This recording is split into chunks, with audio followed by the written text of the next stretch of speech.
శివుడు శ్మశానంలో ఎందుకుంటాడో మీకు తెలుసా? మహాభారతం మహిషాసునిక పర్వంలో పార్వతీదేవి శివుణ్ణి అడిగిందట. అందమైన కైలాసముండగా, ఇంతటి ఐశ్వర్యముండగా, చింతామణి గృహముండగా శ్మశానంలో ఎందుకుంటున్నారు స్వామి అని. శివుడు ఇలా బదులిచ్చాడట, పార్వతీ, బ్రతుకున్నన్నాళ్ళు అన్ని చోట్లకి వెళ్తారు, ఏమీ తోచట్లేదు కదా, ఒక్కసారి శ్మశానానికి వెళ్ళొద్దామా అని ఎవ్వరూ అనుకోరు పార్వతి.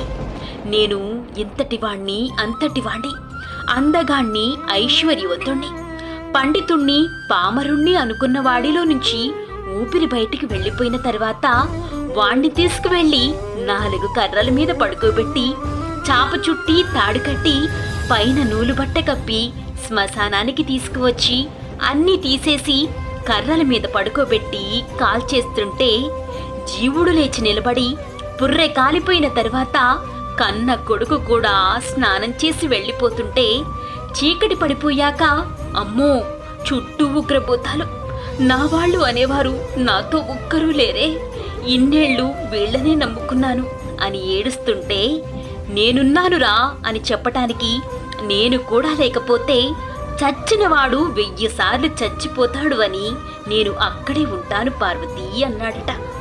ఓం నమః శివాయ అని కామెంట్ చేసి, లైక్ చేసి, సబ్స్క్రైబ్ చేసుకోండి.